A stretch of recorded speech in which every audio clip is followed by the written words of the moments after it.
Is there a favorite story that you have about Muhammad Ray? I presented him with an award because what had happened, the regular guy got sick, something happened, and they needed someone real quick. So they said, get this kid, Ray Leonard. He's gonna win a gold medal in the Olympics. I said, well, has he won the gold? No, but he will. And so it was like the future with the present. And I presented him with an award, and I remember sitting at the table with him, and he sat down beside me. I'm sitting down, and all these utensils, and up on the side, and on the top, then on the side. I'm like, at my table, we had a spoon or a fork. So I didn't know what to touch, so I didn't do anything until he did it. And I waited, and he reached out and grabbed that bun or that biscuit and dipped it into the gravy and ate it. I did the same thing. I just did the same thing. I met Muhammad Ali when I was 11 years old. I was in Spofford Juvenile Detention Center. And when I saw him right there, I said, I want to be like him. 1980, October 2nd, Muhammad Ali is fighting Larry Holmes. We go to Albany, New York, because we're in Catholic, so we're 30 miles south of Albany. We go to Albany, New York, and watch it in the closed circuit. And he beats the shit out of Muhammad Ali. And so we leave, we get out of the car. And when we get in that car, we got 30 miles to go. For 30 miles, no one said nothing in the car. And when the first thing in the morning, I came downstairs, because I said, it's your job to avenge Ali.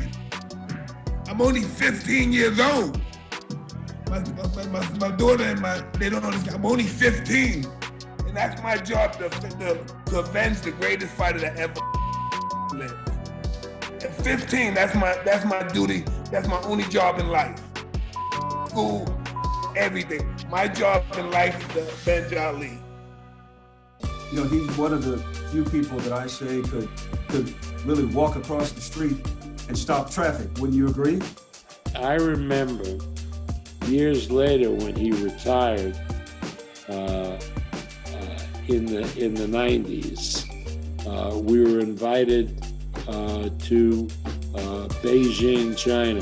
When we went home, and we had to stop, and the plane went from Beijing to Shanghai, and the Chinese people, who I am sure had never seen Ali fight, but knew who he was, they all went crazy in the airport when they saw him.